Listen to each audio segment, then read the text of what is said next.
شفیع جان وہ اپنا کام اچھا نیا ینگسٹر ہے اور رسبن ہے جمہوری طور پہ. ورنہ تو میں نے آپ کو بتا دیا ہے کہ ڈسکوالیفیکیشن کھڑی ہے, وہ کیسز آج ہو گئے. میں نے کہا تھا ملاقات نہیں ہوگی کیونکہ آئین و قانون اجازت نہیں دیتا, پالیٹکس وہ نہیں ہوئی. میں نے آپ سے کہا کہ کیسز بنیں گے, کیسز آج شروع ہو گئے. میں نے آپ سے کہا کہ آپ ہیل حجت کریں گے, بدماشی گنڈا کریں گے تو ریٹ قائم ہوگی, تو انہوں نے آج نہیں کی, وہ چلے گئے. اس سے پہلے میں نے آپ کے پروگرام میں مالک صاحب نے کہا تھا کہ آپ نہ آئیں عدالت جیل, آپ نہ آئیں ہائی کورٹ میں. آفریدی صاحب کو کہا تھا وہ نہیں آئے, ملاقات ہو گئی. ملاقات کے بعد پھر وہی زور زبردستی بدماشی بلبلے ہوئے. تو میں ان سے کہوں گا آفریدی صاحب سے کہ اپنی نئی ٹیم کے ساتھ جمہوری راستہ نکال کے جمہوریت کے ساتھ چلیں. ہر چیز کا جواب جمہوری فیصل صاحب وہ انقلابی تھے, لیکن اگر انہوں نے احتجاجی سیاست کے چیمپئن تھے. مکوڑے مچھر گٹر کے جو ہے ان کو ساتھ رکھا, جو عمران خان صاحب کو یہاں تک لے گئے ہیں اور مزید آگے لے جائیں گے, منصوبے کہتے ہیں ان سے دور ہے. تو مجھے یہ بتائیے کہ یہ جو بانی پی ٹی آئی کا پھر مستقبل آپ کیا دیکھتے ہیں, جو کرنٹ سینیریو سرکمسٹینسز ہیں, جس طرح کی سٹیٹمنٹ ان کی طرف سے سامنے آئی؟ تو دیکھیے اللہ میاں رحم کرنے والا ہے, اللہ میاں کو سب کچھ پتا ہے, لیکن دنیاوی اور قانونی طور پہ تو مجھے مزید مشکلات پہ مشکلات نظر آتی ہیں. اور میں امید کرتا ہوں کہ وہ غلطی نہ کر بیٹھے کے پی کی حکومت سے بھی جان ہاتھ سے نکل جائے اور کچھ بھی نہ بچے. کیونکہ کے پی کے عوام کو ڈیولپمنٹ مل گئی, امان مل گیا, آپریشن ہو گیا وہاں, اور پکڑ دکڑ شروع ہو گئی جو بھگوڑے ہیں 9 مئی کے, تو پھر تو یہ نیریٹو بھی ختم ہو جائے گا کہ جی کے پی کے میں پی ٹی آئی کا ہولڈ ہے. تو حکومت کریں, اس کو پروگریسو وے میں لے کے چلیں. اور لیکن فیصل صاحب کس بنا پہ آپ یہ بات کر رہے ہیں؟ کے پی میں آپ کہہ رہے ہیں سہیل آفریدی صاحب کی حکومت ہے اور وہاں پر ظاہر ہے کہ ایک ریفیوج بھی ان کو ملا ہوا ہے جو لوگ وہاں پر موجود ہیں, لیکن آپ کہہ رہے ہیں ان کے خلاف کارروائی ہوگی, حکومت پی ٹی آئی کی ہے, کس طرح سے ہو پائے گی؟ سر جب کہ حکومت اگر غلطی کری اور چڑھائی والی کی تو حکومت بھی تو نہیں رہے گی نا. جب حکومت نہیں رہے گی تو پھر سارے پکڑے جائیں گے, اور ویسے بھی پکڑے جائیں گے. 9 مئی کے مطلوب لوگ بچیں گے تو نہیں. یہ چوہے بل میں چھپے ہیں بھگوڑے جو بڑے بڑے بال رکھتے ہیں لیکن دل چوہے کا رکھتے ہیں یا چڑیا کا رکھتے ہیں, ان کا کیا ہوگا؟ ان کا انجام وہی ہونا ہے جو باقیوں کو ہونا ہے. یہ تو ریٹن آن دا وال ہے. تو اب آپ یہ سمجھتے ہیں کہ اب یہ ملاقاتوں کا سلسلہ جو ہے یہ حتمی طور پر بند ہو گیا, بہنوں سے بھی ملاقات نہیں ہوگی بانی پی ٹی آئی کی؟ آپ کو لگتا ہے یہ طریقہ کار اب رائج رہے گا؟ بنیاد یہ ہے کہ آپ کی ملاقات فیملی کی حال حوال کے لیے وہ کمٹمنٹ ہوگا, وہ پاسبلٹی ہوگی. ابھی تک تو نہیں ہوئی, ٹھیک ہے جی, اور نہیں ہوگی. لیکن اگر ایسی کوئی پاسبلٹی ہوئی, گارنٹی ہوئی, کمٹمنٹ ہوا کہ آپ حوال پتا کریں, آپ کا حق ہے. اگر وکیلوں نے کیس کے بارے میں بات کرنی ہے بالکل ہے, لیکن باہر آ کے پولیٹیکل بات کی تو بند ہو جائے گی, بند ہو گئی ہے. میں تو بڑا کلیئر ہوں, میں تو آپ کو سچی بات پہلے بتا دیتا ہوں. تو فیصل واڈا صاحب آپ ذرا یہ سمجھائیے گا کہ اس سچویشن میں آپ نے کہا کہ ہم نے ان کو مشورہ دیا وزیر اعلیٰ صاحب کو کہ آپ وہاں نہ اڈیالہ نہ پہنچیں, ادھر نہ جائیں, انہوں نے بات سنی, احتجاج پر نہ آئے, بات سنی. آپ کو لگتا ہے کہ وہ یہ مائنڈ سیٹ رکھتے ہیں کہ وہ آپ کی بات سنیں گے, یا جو ان کا بات کنوے کی جا رہی ہے وہ سننے کے موڈ میں ہے؟ ہم کوشش کرتے ہیں کہ جمہوری رستہ بنے, کوئی نہ کوئی رستہ بنے. آج تک صاحب کو ملا گیا ہے سوائے تکلیفوں کے اور ڈھکوسلوں کے, اور کلائنٹ اندر ہے, باقی سارے وکیل مرات لے کے وزارتوں میں بیٹھے ہوئے ہیں. باقی جو کیڑے مکوڑے ہیں, مچھر ہیں, وہ جو ہیں پرانے جو ہیں جو یہاں سے بھاگے ہوئے, وہ سب کی وجہ سے کیا ملا ہے؟ خان کو کیا ملا ہے؟ خان کو تو مشکلات ہی ملی ہیں. تو ہم سہیل آفریدی صاحب کو وہی آپ کے توسط سے بتا سکتے ہیں جو جس کے پیچھے ہم بھی کام کرتے ہیں. ہم نے بھی محنت کی اس ملاقات کو فیسیلیٹیٹ کرانے کے لیے, ہم سب نے جمہوری لوگوں نے اس کا حصہ ڈالا. تو اگر مشورے کو عمل کرتے ہیں اور ان کو اس کا فائدہ ہوتا ہے, مجھے تو فائدہ نہیں ہو رہا, تو اس میں کیا بری بات ہے؟ نہیں ہے تو پھر ٹھیک ہے, پھر جو بتا دیا جو پھر ہوگا وہ ہونا ہے, وہ ہوگا. پھر نہیں تو بانی پی ٹی آئی آپ کے لیڈر رہے ہیں, آپ کے ظاہر کے سابق وزیر اعظم رہے ہیں, تو آپ سمجھتے ہیں کہ ان کو بھی کوئی مس گائیڈ کر رہا ہے, یا ان کی سوچ ہی یہی ہے کہ محاذ آ رہی؟ کیونکہ پہلے کچھ اور سوچ لگ رہی تھی, لیکن وہاں سے جو ٹویٹ سامنے آئے, میرے وہ محترم رہ چکے ہیں, میں نے ان کی ہمیشہ بڑی عزت کی ہے. جیسے آپ اپنے والد کی عزت کرتے ہیں, میں آج بھی ان کی عزت کرتا ہوں. ہمیں جو سیاست سکھائی وہ انہوں نے سکھائی, وہ بھول گئے, ہمیں یاد ہے. لیکن اگر چڑھائی کی سیاست اور جس جگہ پہ ذائچے اور چیزوں کے تحت, نمبروں کے تحت وہ چل رہے ہیں, اور جو جس قسم کی وہ سیاست کرنا چاہ رہے ہیں, اس میں مزید نقصان ان کا ہی ہوگا. سیاسی طور پہ تکلیفیں وہ اٹھا رہے ہیں, مزے باقی لوٹ رہے ہیں. تو یہ آپ کی مرضی ہے, جس نے جو کرنا ہے کرتا رہے. ہم تو 2.5 سال سے جو بول رہے ہیں, تو یہ جو چڑھائی کی سیاست ہے, آپ یہ کہہ رہے ہیں کہ ان کی اپنی ذاتی سوچ نہیں ہے, یہ آپ کہہ رہے ہیں؟ دیکھیے ذاتی سوچ تو ہے نا. چڑھائی کی بات وہ کہہ رہے ہیں فرنٹ فٹ پہ رہو, تو نہ فرنٹ رہے گا نہ فٹ رہے گا. تو چڑھائی والی بات اب چھوڑ دیں نا.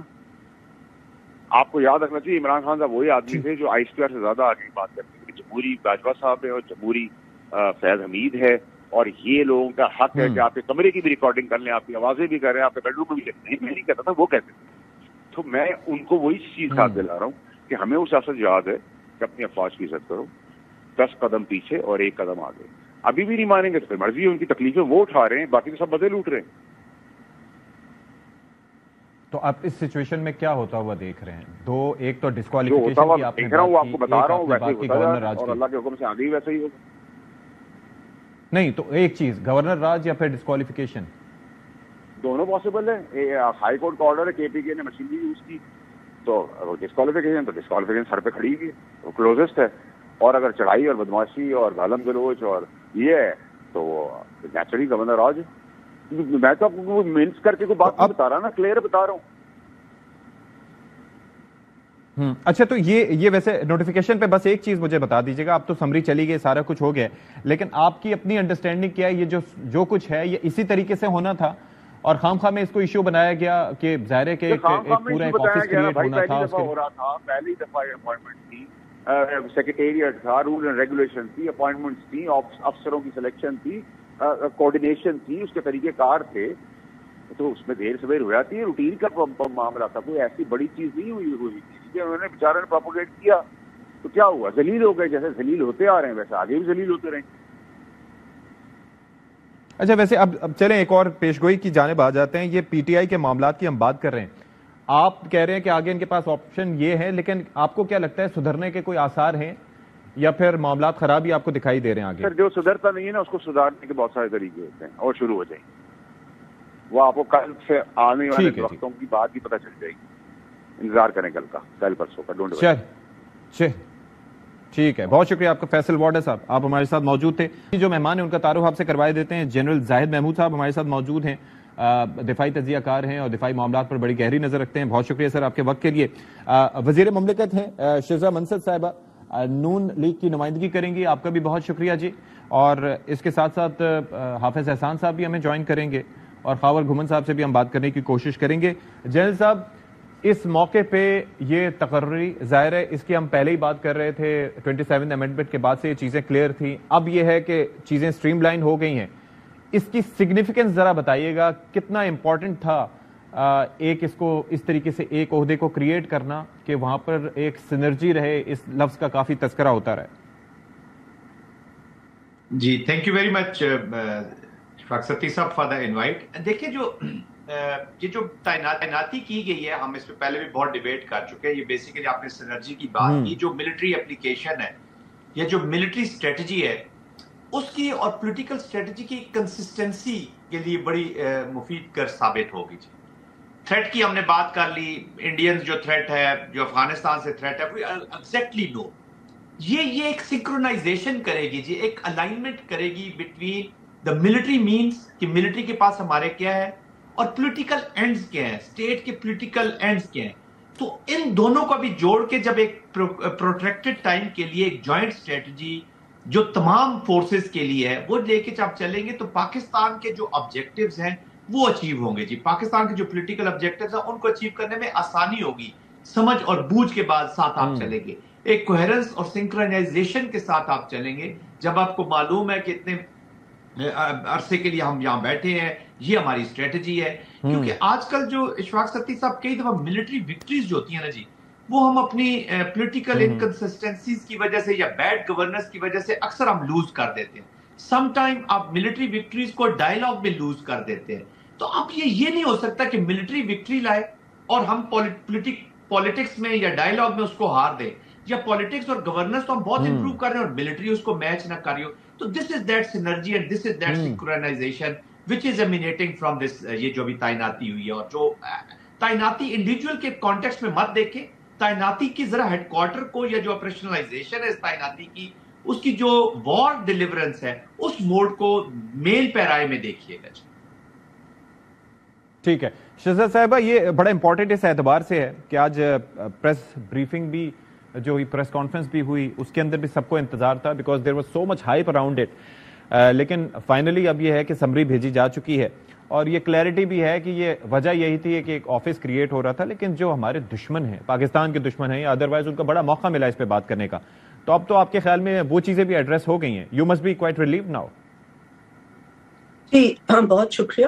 دیکھیے یہ بلا وجہ کا ایک چیز تھی جس کے اوپر بہت زیادہ ایک پروپیگنڈا مشین جو ہوتی ہے یا ایک فیک نیوز مشین ہوتی ہے, انہوں نے بہت زیادہ اس چیز کو بڑھا چڑھا کے بنا دیا اور کیا سرائیاں شروع کر دی. حالانکہ 27ویں ترمیم کے بعد آئین میں بڑی کلیئرلی لکھا جا چکا تھا اور بڑی کلیئر بات تھی کہ جو ہمارا بھارت کے ساتھ جو کانفلکٹ ہوا, بھارت کا زوم جس طریقے سے ختم کیا گیا, جس طریقے سے ہماری پاک افواج نے ایک پوری ایک پلان بنایا, میٹیکولسلی پلانڈ اینڈ ایکسیکیوٹڈ جو ان کی اسٹریٹجی تھی, اس کی وجہ سے پاکستان اور پاکستانیوں کا سر فخر سے بلند ہوا پوری دنیا کے اندر. اور پاکستان کی جو نیریٹو ہے اس کو پہلی دفعہ بھارت کو پیچھے کر کے اور پاکستان کی جو سچائی ہے اس کو قبول کیا گیا. تو اب میں سمجھتی ہوں کہ ایک ہم آہنگ جو حکمت عملی کے لیے یہ بڑا ایک ضروری اقدام تھا اور اس کو کلیئرلی لکھ دیا گیا تھا. سو یہ بلا وجہ کی کیا سرائیاں تھیں, یہ کوئی ایسا کٹ آف ڈیٹ یا کوئی ایسی چیز نہیں تھی, لیکن ایک بنا دی گئی کہ جس وقت چیف آف جوائنٹ اسٹاف نے جس دن ان کی ریٹائرمنٹ ہونی ہے تو شاید اس کے فوراً 1-2 دن بعد, لیکن ایک پروسیس میں تھوڑا سا ٹائم بس لگ گیا. تو الحمدللہ وہ پروسیس ہونا ہی تھا جو آپ نے دیکھا کہ آج ہو گیا مکمل. تو یہ پروسیس میں ٹائم لگ گیا, لیکن اس کے اوپر جو قیاس آرائیوں نے جنم لیا یا جو جس طریقے سے کلیریفیکیشنز آئیں, آپ کو لگتا ہے شذرا صاحبہ کہ اس کا تھوڑا سا بہتر طریقے سے آپ لوگوں کی جانب سے ہینڈل کیا جانا چاہیے تھا تاکہ کسی کو کوئی بات کرنے کا موقع ہی نہیں ملتا؟ دیکھیے پرائم منسٹر صاحب باہر تھے, ان کی وہ بیرون ملک گئے ہوئے تھے اور جب وہ واپس آئے ہیں تو فوراً ان کی کچھ مصروفیات شاید اس وجہ سے وہ ہو گئی. لیکن میں سمجھتی ہوں کہ کیا سرائیوں کو کوئی روم تھا نہیں. جب آئین میں ایک چیز آ گئی تھی بڑی کلیئر کٹ لکھی جا چکی تھی, بہت کلیئرلی لکھا گیا تھا کہ جو چیف آف آرمی اسٹاف ہوں گے کرنٹلی وہ چیف آف ڈیفینس فورسز ہوں گے, تو اس میں پھر کوئی گنجائش رہ نہیں جاتی جب آئین میں بلیک اینڈ وائٹ لکھا جا چکا ہو. ٹھیک ہے جنرل صاحب, یہ چیز مجھے ذرا سمجھائیے گا, کیونکہ خواجہ آصف صاحب کا جو پہلے ٹویٹ آیا تھا اس کے اندر انہوں نے نوٹیفیکیشن کا تذکرہ کیا, لیکن جیسے بعد میں سمجھایا گیا کہ جی پورا ایک آفس کریٹ ہونا اور اٹس نیور ایزی, کیونکہ کافی ظاہر ہے کہ ایک پورا ایک عہدہ کریٹ ہو رہا ہے, کوئی معمولی چیز نہیں ہے. اور تو آپ کو لگتا ہے کہ تھوڑی سی ڈیلنگ بہتر ہو سکتی تھی اس ایشو پہ؟ دیکھیں پروبیبلی یہ جو نوٹیفیکیشن کے اوپر ڈیبیٹس اور یہ سارا چلا, یہ تھوڑا سا پاسٹ کے جو ہمارے ایکسپیرینسز کہہ لیں, یہ جو پاسٹ کا ہمارا جو پولرائزیشن کہہ لیں, جی میں تو اس کو کہوں گا, ہر دفعہ جب نئی تعیناتی ہوتی ہے یا کچھ ہوتا ہے تو پاکستان کو کسی نہ کسی ایک ناکام ڈیبیٹ میں ڈال دیا جاتا ہے. جب بھی پاکستان کی ملٹری اپوائنٹمنٹس ہوں یا جو بھی کی اپوائنٹمنٹس ہوتی ہیں اس کے اوپر ایک ڈیبیٹ کی جاتی ہے جس پہ ڈس انفارمیشن والوں کو بیسٹ ایک بریڈنگ گراؤنڈ مل جاتا ہے. یس ہر چیز کو بڑے اچھے طریقے سے کیا جا سکتا ہے, but this was a serious ہیڈ کوارٹر. جی یہ بہت بڑا, دیکھیں نا, ایک آپ سینٹرلائزیشن آف کمانڈ کر رہے ہیں ایک ایسے ملک کی جس کے اوپر ایک اس کی اسٹریٹجی کے اندر جو ٹاپ اوور آرچنگ کیا ہے نیوکلیئر اوور سائٹ ہے. جی this is not an ordinary country, یہ کوئی تھرڈ ورلڈ کنٹری کی کوئی. میں یہی چاہ رہا ہوں ہمارے ناظرین کے لیے یہ ذرا سمجھائیے گا کہ یہ ہو کیا رہا ہے. اب یہ ظاہر ہے کہ it's not just about the notification, یہ جو عہدہ کریٹ ہوا ہے یہ کس طریقے سے اس کی کمیونیکیشن ہوگی, کس طریقے سے سارا چیزیں ہوں گی, میں چاہوں گا کہ ہمارے ناظرین کے لیے اس کو ذرا سمجھائیے گا. اس کو آسان زبان میں شفاق ستی صاحب آپ کہہ لیں کہ ایک اسٹیبلش کیا گیا جی ایک سنگل پوائنٹ ہیڈ کوارٹر کہہ لیں جو آپ کی کمپلیٹ ملٹری اسٹریٹجی کو اپلائی کرے گا to respond to the aggression against Pakistan. Single point کا یہ مطلب نہیں ہے کہ یہ بالکل جو نیا آفس ہے یہ تینوں فورسز کے اوپر ایک اس کی ایڈمنسٹریشن کو یا اس کی جو پلاننگز ہے اس کے بیچ میں انوالو ہو جائے گا. Air force will come with their own air strategy. جی نیوی اپنی واٹر اسٹریٹجی کے ساتھ آئے گی کیونکہ وہ لوگ اپنی اسٹریٹجی کو بہتر جانتے ہیں سارا, اور لینڈ فورسز جو ہے آرمی جو ہے وہ لینڈ اسٹریٹجی کے ساتھ آئے گی. اب ان تینوں اسٹریٹجیز کو اینالائز کیا جائے گا, ایک دوسرے کے ساتھ ملایا جائے گا فار دا سینرجی, اور پھر آپریشنل اپلیکیشن کی جائے گی. ایک سادہ زبان میں اگر ایک لیٹ سے کہ آپ کے اوپر کہیں اٹیک ہوتے ہیں اور آپ نے ایئر ڈیفنس سے اس کا رسپونڈ کرنا ہے, تو نیوی کا بھی ایئر ڈیفنس ہے, ایئر فورس کا بھی ایئر ڈیفنس ہے, آرمی کا بھی ہے, تو کون کرے گا پرائورٹی 1 میں, کون کرے گا 2 میں, وہ کوآرڈینیشن, دیٹ کوآرڈینیشن از دی کی. یس اب اس کوآرڈینیشن کے لیے بھی دیکھیں نا سی ڈی ایف کا آفس یہ پہلے تھا جوائنٹ سٹاف کمیٹی, کمیٹی ایک کہہ لیں کہ وہ صرف ڈسکشنز کے لیے تھی، بات چیت کے لیے تھی، ایک کمیٹی تھی. سینرجی تب بھی ملٹری کمانڈرز یا تو آرمی جی ایچ کیو سے زیادہ تر لیڈ ہوئی ہے جی، ایئر فورس کمانڈر نے لیڈ کیا. It was not J S headquarter to be very honest. تو اور انڈیویجول فنیس تھی. جنرل کیانی صاحب کے ٹائم میں ہم نے دیکھا یہ کافی چیزیں امپروو ہوئی، پھر چلتی گئی.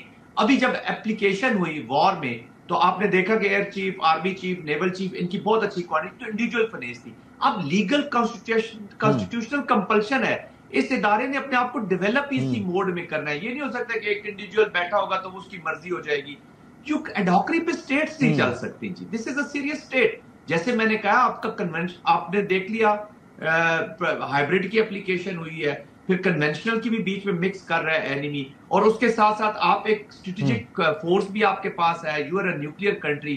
ٹائم پیریڈ ہم کہتے ہیں وار کی سچویشن ہے، وار کی اسپیس نہیں ہے under the nuclear over hand. ہمارا اینیمی جو ہے انڈیا وہ کہتا ہے جی وار کی اسپیس میں کریٹ کروں گا اور ہے وہ نیو نارمل میں سیٹ کروں گا. تو اس موقع پہ نا آپ پاس ٹائم ہے ڈیسیژن میکنگ کا. ڈسپائٹ دا فیکٹ کہ ہم نے ان کو کنونشنلی بھی کتنا برا مارا ہے. ظاہر ٹھیک جی. میں ایک کوئکلی اگر ایک لائن کہہ لوں اشفاق صاحب. جی پلیز. جی دیکھیں نا، انڈیا کی جو اتنی بڑی ملٹری ہے، اتنی بڑی فورسز ہیں، وہ چونکہ کتنی دیر میں امبیرس ہوئی ہے. 20 to 40 minutes of our defensive manoeuvre. 20 سے 25 منٹ لگے ہیں. ایک انڈین ملٹری امبیرس ہو گئی ہے پورے ورلڈ میں. کسی بھی ملٹری کمانڈر کی سب سے بڑی خواہش ہوتی ہے کہ وہ اپنے اپوننٹ ملٹری کو امبیرس کرے. ان کے لوگوں کا کانفیڈنس، یہ ٹی وی شیوی اور یہ ڈراما شراما تو انہوں نے لگایا ہوا ہے. They have no confidence in their military as of today. اس لیے ہم کہتے ہیں کنونشنلی تو اپنی اپلیکیشن اس وقت اس کی نہیں ہو سکتی، وہ اس لیے پراکسی پہ گیا ہے. تو کچھ ٹھیک ہے، ہمیں اللہ نے جیت دی ہے، لیکن اس کا یہ مطلب نہیں ہے کہ ہم موو فارورڈ ہی نہ کریں، اسی پہ رک جائیں. الحمدللہ ایون آفٹر بنیان المرصوص اور اس مار کے حق کے بعد بھی پاکستان ملٹری اس کم آگے بہت بڑھ گئی ہے جی اپنی پلاننگ میں، اپنے رسپانس. ظاہر اور ضروری بھی ہے بالکل جی. ہمارا دشمن بھی تیاریاں کر رہا ہے. جی حافظ احسان صاحب بھی ہمیں جوائن کر چکے ہیں، ماہر قانون ہیں. حافظ صاحب مجھے یہ ذرا سمجھائیے گا کہ یہ بڑا ایک، اور ہمارے ناظرین کے لیے کہ بڑی کلیئرٹی ہے، لیکن قانونی لحاظ سے ظاہر ہے کہ کوئی عہدہ کریٹ کرنا اور اس کے ساری چیزوں کا جو اس کے اطراف ان کا جائزہ لینا، یہ وقت کی ضرورت بھی تھی اور اس کی امپورٹنس اور سگنیفیکنس بھی تھی، اور آئینی ترمیم ہو چکی تھی تو اس کے بعد کلیئر تھا کہ یہ ہونا ہے. آپ کی رائے اس بارے میں کیا ہے؟ بسم اللہ الرحمن الرحیم. ستی، ایک تو بنیادی چیز یہ ہے کہ پاکستان آج جس فارمیشنز کے اندر چیف آف ڈیفنس فورسز کے اندر جا رہا ہے، یہ پاکستان کو نیا ایکسپیریمنٹ کرنے نہیں جا رہا، بلکہ یہ ایک ایسی چیز ہے جو دنیا کے اندر اسٹیبلش ہے.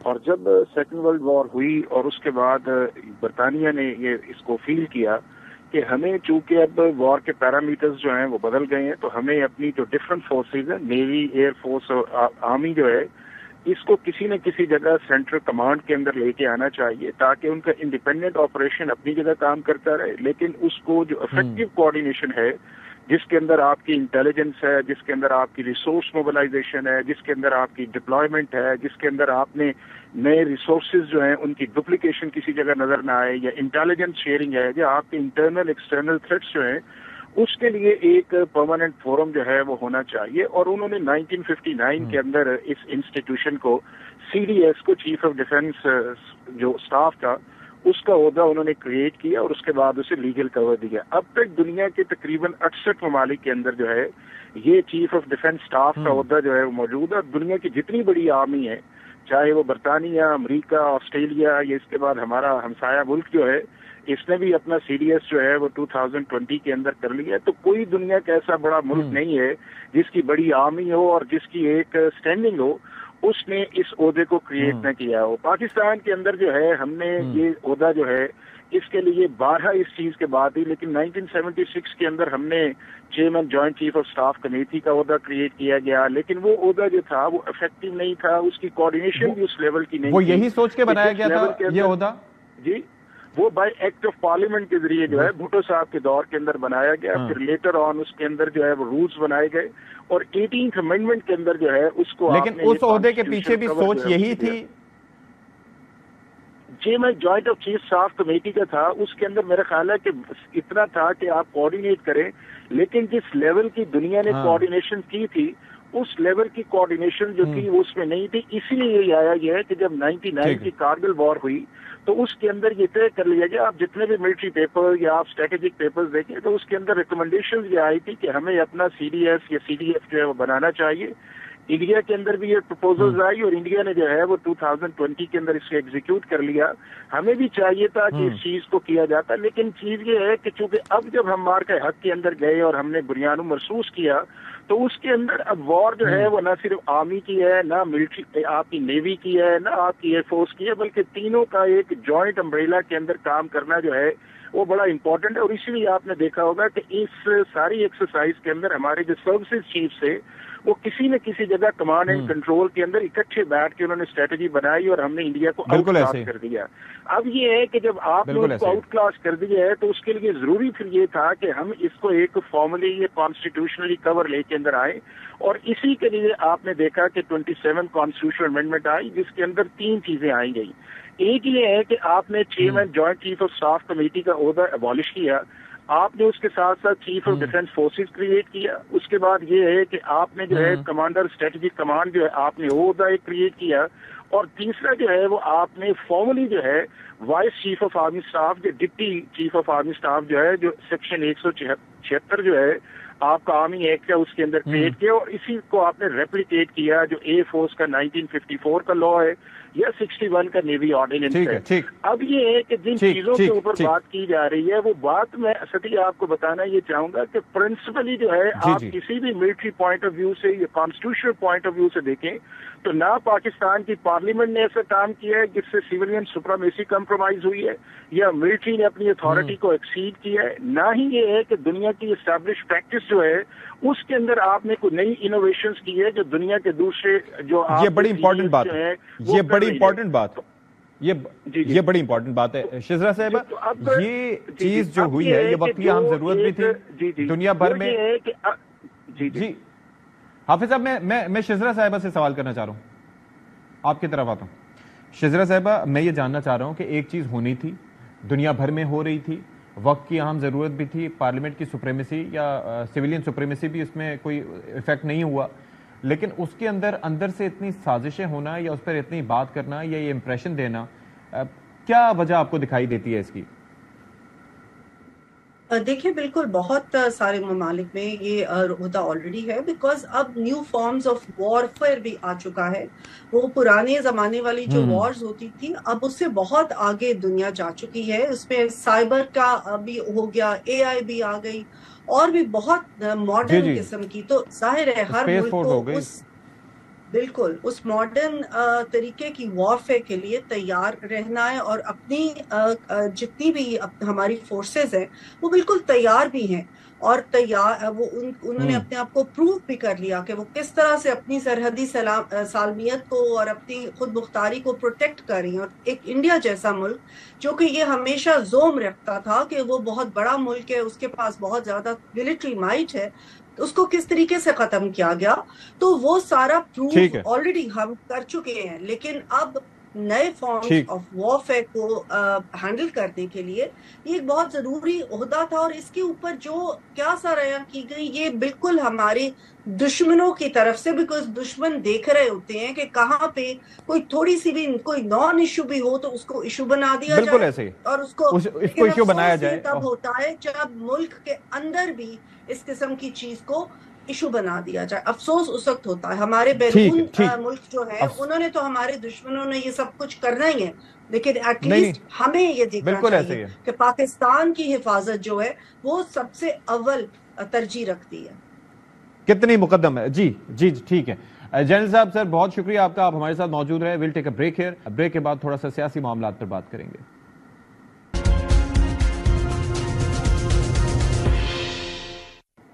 بریک کے بعد پروگرام میں خیر مقدم. اور جیسا کہ اس سے پہلے ایک پریس کانفرنس ہوئی تھی اور اس کے اندر کافی ساری باتیں ہوئیں, اور پھر یہ ہے کہ پابندی بھی لگا دی گئی ملاقاتوں پر, یعنی کہ پہلے بہنوں سے ملاقاتوں پر پابندی نہیں تھی, لیکن اب ان سے بھی ملاقات نہیں ہوگی, کیونکہ کہا جا رہا ہے کہ جی وہاں سے بھی ایسے میسیجز آتے ہیں اور پھر ٹویٹس ہوتے ہیں جس کی نتیجے میں کہ صورتحال جو ہے وہ پھر خراب ہوتی ہے.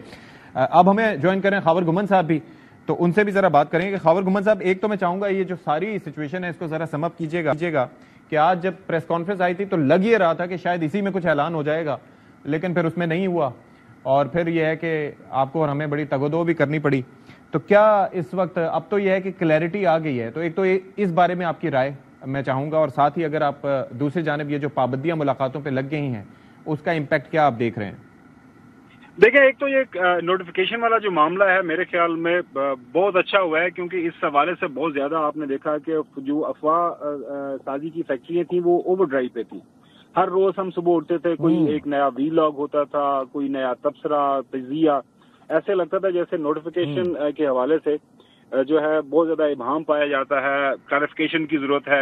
اور مختلف انفارچونیٹلی جو وزراء ہیں ان کے جو بیانات ہمارے سامنے آتے, خاص طور پر پچھلے دن حنیف عباسی صاحب نے کہا کہ جی ہمارا نوٹیفیکیشن ہم ہماری مرضی جب ہم دل کرے گا ایشو کر دیں گے. پھر دوسرے کو مثال لے لیں, خواجہ آصف صاحب پھر ایک ڈفرنٹ بیان ہمارے سامنے رکھتے تھے. تو وہ ہوا کچھ اس طرح کہ پھر لوگوں نے کہا کہ شاید یہ واقعی بہت بڑا مسئلہ ہے, حالانکہ یہ جو باندھ کی بولیاں بولی گئی تھی یہ نہیں ہونا چاہیے تھا. ایک سینئر CS آفس ہے, اس حوالے سے حکومت نے انفارچونیٹلی یہ موقع پرووائڈ کیا بلاگوسفیئر کو, خاص طور پر وی لاگرز کو, کہ وہ اس کے اوپر اپنی جو ہے وہ بیان بازی کرے. اس کے بعد بات آ جاتی ہے ملاقاتوں والا معاملہ. دیکھیں, سیاسی نوعیت کا ایک یہ معاملہ ہے. ماضی کے اندر ہم نے دیکھا کہ پاکستان کی جو تاریخ ہے, سیاسی تاریخ, اس کے اندر اب جو ہم نے دیکھا ہے کم از کم پچھلے 25 سال سے میں صحافت کر رہا ہوں, اس سے پہلے جب یونیورسٹی اور کالج کے زمانے پہ 90s کا زمانہ, بینظیر بھٹو صاحبہ جب آئیں وہ آپ کو پتا جیل میں ملاقاتیں, پھر آصف علی زرداری صاحب جیل میں رہے, پھر فاسٹ فارورڈ پاکستان تحریک انصاف کے زمانے میں مختلف جو لوگ تھے PMLN کے, ہاں وہ جیل میں تھے, ملاقاتیں بھی ہوتے تھے. اب ظاہر ہے پاکستان مسلم لیگ نون کی حکومت ہے, تو وہ ان کی رائے میں جو آرٹیکل, خاص طور پر وہ جو رول نمبر 265 ہے, اس کی خلاف ورزی ہو رہی ہے, نہیں ہونی چاہیے. دس از واٹ دیئر آرگومنٹ. اور ظاہر ہو اصل میں یہ رائے سدی صاحب کہ چونکہ یہ جو ملاقاتیں لمیٹڈ ہیں, اندر سے جو پیغام باہر آتا ہے بانی PTI کا, ایٹ ٹائمز آپ نے دیکھا کہ اس کے اوپر جو ایک پارٹی مل کے آتی ہے وہ ایک بات کرتی ہے, اس کے بعد ایک دوسرا گروہ ملنے جاتا ہے تو وہ ایک مسلم بات کر دیتا ہے. سو وہ میرے خیال میں اگر یہ کمیونیکیشن زیادہ ہو جائے تو یہ ابہام یا یہ ساری چیزیں ختم ہو جائیں, اپنی موت آپ مر جائیں. میری نظر میں, میری ایز اے میڈیا پرسن میں یہ دیکھتا ہوں یا سوچتا ہوں کہ ملاقاتیں زیادہ ہو جائے تو کنفیوژن ختم ہو جائے. لیکن ظاہر ہے حکومت کا ایک اپنا نقطۂ نظر ہے کہ اندر سے 265 جو رول ہے وہ منع کرتا ہے, سیاست بازی نہیں ہو سکتی, بالکل صحیح ہے, منع کرتا ہے رول, لیکن ساتھ میں کیا یہ ایک بنیادی حق کسی بھی مجرم یا ملزم کا ہے یا نہیں ہے ملاقاتوں کے حوالے سے, وہ بھی اس کے اوپر بھی آئین بہت واضح ہے. اس لیے اس کے اوپر ظاہر ہے ایک سیاسی نقطۂ نظر ہے, ایک اس کے اوپر آئینی اور قانونی نقطۂ نظر ہے. تو سیاسی نقطۂ نظر سے ایک مختلف بحث ہو سکتی ہے, ظاہر ہے PTI والے اپوزیشن میں ہیں, PMLN والے حکومت میں ہیں, اور آئینی اور قانونی جو معاملہ ہے اس کے اوپر کوئی آپ کو کانسٹیٹیوشنل ایکسپرٹس یا کوئی لیگل جو ایکسپرٹ ہے وہ زیادہ اچھے انداز سے روشنی ڈال سکتا ہے. لیکن میری رائے میں دیکھیں, سیاست کے اوپر سیاستدان تو بات کرتے ہیں, اب کوئی بھی سیاستدان ہے وہ بات کرے گا, لیکن وہ بات کس نوعیت کی ہوگی اس کے اوپر ہماری ضرور میری کم از کم میری رائے یہ ہے کہ کوئی بھی سیاستدان ہو وہ اپنی رائے کا اظہار تو ضرور کرے, لیکن وہ ایسی رائے نہ ہو جس سے ملک کے اندر کوئی جو ہے ہیجانی کیفیت پیدا ہو, کوئی افراتفری ہو, کوئی ایسے اسے ایسے لگے کہ ایز کہ جی خدا نخواستہ ملک کے اندر کوئی جو ہے کوئی ایک ڈفرینٹ قسم کا ماحول بنایا جا رہا ہے. سو اس حوالے سے میری رائے یہی ہے. اینی ویز آنے والے دنوں کے اندر ظاہر ہے PTI والے دوبارہ کورٹ میں جائیں گے, کورٹ سے مزید اس کی تشریح مانگیں گے کہ جی ہمیں اجازت دی جائے, تو یہ معاملہ آپ دیکھیے گا ایسے ہی جو ہے آف اینڈ آن چلتا ہی رہے گا. ٹھیک ہے, شکریہ آپ کا خاور گمن صاحب فار یور ٹائم. شزرا صاحب, یہ ذرا آپ سمجھائیے گا کہ یہ جو ملاقاتوں کا مسئلہ ہے, اب آئینی اور قانونی لحاظ سے تو ملاقاتوں کی اجازت ہے, آپ لوگ ملاقاتوں کی اجازت نہیں دے رہے بلکہ اس سلسلے کو بند کر رہے ہیں, تو کیا حکومت اس چیز سے despite having all the control, کیا آپ لوگ خائف ہیں کہ جی اگر ہم ملاقات کی اجازت دیں گے تو کہیں ایسا نہ ہو کہ ایجیٹیشن ہو جائے, حالات ہمارے قابو سے باہر نکل آئیں, کیا اس چیز کا خوف ہے آپ کو؟ دیکھیے, خوف بالکل نہیں ہے. اعظم نذیر طاہر صاحب جو لا منسٹر ہیں, بڑی کلیئرلی انہوں نے تمام حوالے دے کے بتایا کہ جیل مینول میں کیا ایک فریم ورک ہے, ایک لیگل فریم ورک جس کے تحت یہ ملاقاتیں ہوتی ہیں. پہلی تو بات یہ ہے کہ انہوں نے کہا کہ ہفتے میں ایک دفعہ تک کی ملاقات کی اجازت ہے, لیکن ضروری نہیں کہ وہ ہو ملاقاتیں. دوسری اور بڑی کلیئر بات یہ ہے کہ سیاسی گفتگو کی اجازت نہیں. اور اگر جو بھی بات ہوتی ہے نہ ہی اس کو آپ کے پبلکلی اناؤنس کرنے کی اجازت ہے، لیکن یہ ساری چیزوں کو وائلیٹ کرتے رہے اور بارہا پی ٹی آئی والے کرتے رہے۔ بات یہ ہے کہ اگر تو صرف حکومت کے خلاف سیاسی باتیں ہو رہی ہوتی تو شاید حکومت اس چیز کو بھی نظر انداز کرتی جاتی، کیونکہ ہمیں کوئی خوف نہیں، ہمارا فوکس جو ہے پاکستان کی بہتری اور اس کی معیشت کو بہتر کرتے۔ لیکن جب ریاست مخالف ایک بیانیہ شروع ہو جائے اور ایک قیدی جو ہے وہ ہر وقت پاکستان کو ڈیسٹیبلائز کرنے کی کوشش کرتا رہے، کیوس پھیلانے کی کوشش کرتا رہے، جلاؤ گھیراؤ کی کوشش کرتا رہے، یلغار کی کوشش کرتا رہے، انسائٹمنٹ ٹو وائلنس اس کی قید خانے سے آتی رہے لوگوں کے لیے، اور ہر وہ اپنے لوگ وہ چوز کرتے ہیں جو کہ زیادہ وہ سمجھتے ہیں کہ وائلنس ہو سکتے ہیں، جو زیادہ بڑھ چڑھ کے بول سکتے ہیں، ان کی لینگویج یا ان کی ساری چیزیں اس طرح کی ہو، تو یہ ساری چیزیں برداشت نہیں کی جا سکتی، اور یہی اس سے فیصلہ کیا گیا کہ یہ ملاقاتوں کا اب اجازت نہیں دی جا سکتی جو کیوس پھیلائے۔ تو مطلب اس میں بہنوں کی ملاقاتیں بھی شامل ہیں، جیسے کہ آج آپ کے ساتھی وزراء نے کہا؟ جی بالکل، کیونکہ ابھی ایک ملاقات ہوئی نا، تو آپ نے دیکھا کہ انہوں نے آ کے اس کے بعد پھر سے وہی باتیں کی، اناؤنسمنٹس بھی کی، اور نہ صرف یہ بلکہ جو ٹویٹ انہوں نے کی وہ تو ریاست کے مخالف ہے، وہ تو ملک کے مخالف ہے، وہ تو ملک کی حفاظت کے مخالف۔ ٹھیک ہے حافظ صاحب، اب ذرا یہ فرمائیے کہ اب کیا قانون اس بارے میں کیا کہتا ہے؟ آپ بڑے ایکسپرٹ ہیں، لیکن اس میں ہیومن رائٹس کی بھی بات آ جاتی ہے، پھر اس کے اندر کافی چیزیں ہوتی ہیں کہ ایک شخص جو کہ سابق وزیر اعظم رہا اس کو اس طریقے سے کیسے قید تنہائی میں رکھا جا سکتا ہے، قانون کیا کہتا ہے اس بارے میں؟ بسم اللہ الرحمن الرحیم۔ ستی، ایک تو چیز یہ ہے کہ دنیا بھر کے اندر جو کنوکٹ پرزنرز ہے اس کے سٹینڈرڈز آف لاز وہی ہیں جو پاکستان کے اندر ہے، چونکہ پاکستان کا جو لا ہے، جو پریزنز لا ہے، وہ 1894 کا ہے، جو انگریزوں کے دور کے اندر بنا تھا، اور آج تک جو ہے اس کے اندر ہم نے مائنر امینڈمنٹس تو کی ہیں، لیکن لا وہی ہے جو انٹیکٹ ہے۔ اور دوسرا ہمارا 1978 کا پرزنر رولز ہے، جس کے اندر آپ نے اس لا کی ایکسپلینیشنز کی ہے۔ اب دنیا بھر کے اندر 5 چیزیں جو ہیں وہ کوئی بھی کنوکٹڈ پرزنرز جو ہے وہ نہیں کر سکتا۔ نمبر 1 یہ ہے کہ وہ میڈیا کو ایڈریس نہیں کر سکتا۔ نمبر 2 یہ ہے کہ وہ پولیٹیکل سٹیٹمنٹس نہیں دے سکتا۔ نمبر 3 جو ہے کہ ایکسائٹمنٹ یا provocation communication through third person جو ہے وہ نہیں دے سکتا۔ نمبر 4 یہ ہے کہ وہ اینٹی اسٹیٹ نیریٹیوز جو ہے کہ جس سے آپ کا پبلک آرڈر جو ہے اس کے اندر ایک ڈسٹربنس آئے، وہ نہیں کر سکتا۔ اور 5ویں چیز یہ ہے کہ جو پرزنرز لاز ہیں اس کا جو کانڈکٹ ہے اس کا اس کے مطابق ہونا چاہیے۔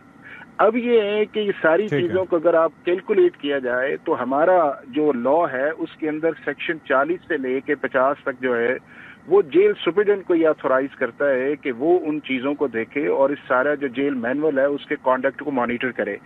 اگر اس مانیٹرنگ کے اندر وہ سمجھتا ہے کہ کوئی پرابلمز آتی ہے، یا سمجھانے کے باوجود جو ہے وہ قیدی جو ہے وہ ان انسٹرکشنز کو جو لا کے مطابق ان کو فالو نہیں کرتا، تو وہ ان میٹنگز کو جو ہے وہ جو رول 558 ہے اس کے مطابق اس کو سسپینڈ بھی کر سکتا ہے۔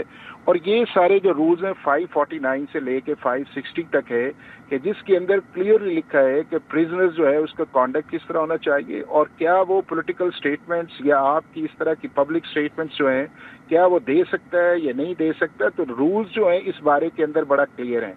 اب جہاں تک آپ بات کرتے ہیں ہیومن رائٹس کی یا آپ کانسٹیٹیوشنل گارنٹیز کی بات کرتے ہیں، وہ بھی آپ کی subject to restrictions of law and constitution ہے۔ اب ایک شخص ایسا جو جیل سے باہر ہے اس کے رائٹس کچھ اور ہیں، اور ایک ایسا شخص جو ہے جو جیل کے اندر کانوکٹ ہے اس کو آپ اس شخص سے نہیں ملا سکتے جو جیل سے باہر انڈیپینڈنٹ ہے۔ اگر وہ انڈیپینڈنٹ بھی ہے تو اگر پاکستان کے کانٹیکسٹ کے اندر دیکھا جائے تو آرٹیکل 19 جو ہے جو آپ کا فریڈم آف ایکسپریشن یا فریڈم آف انفارمیشن میں بات کرتا ہے، تو اس کے اندر بڑا کلیئرلی لکھا ہوا ہے کہ آپ کی کوئی سٹیٹمنٹ جو ہے وہ انسائٹمنٹ نہیں آنی چاہیے۔ نمبر 2 یہ ہے اینٹی اسٹیٹ نہیں آنی چاہیے۔ نمبر 3 یہ ہے سیکٹریرین وائلنس جو ہے اس کے اندر نہیں آنی چاہیے۔ نمبر 4 یہ ہے کہ آپ کے جو اسٹیٹ انسٹیٹیوشنز ہیں، جس طرح آپ کا جو ہے پارلیمنٹ ہے یا آپ کے جو جوڈیشری ہے، یا آپ کے جو ہے جو لا انفورسمنٹ ایجنسیز ہیں اس کے متعلق آپ کا نہیں آنا چاہیے، اور جو آپ کے foreign relations with Islamic countries ہیں اس کے متعلقہ بھی آپ کی اسٹیٹمنٹ نہیں آنی چاہیے کہ جس سے یہ ہے کہ ایک ایسی آپ کی ہیٹریڈ جو ہے وہ اس اسلامک کنٹری کے ساتھ لگے. یہ ہمارے آرٹیکل 19 کے اندر بڑا واضح ہے.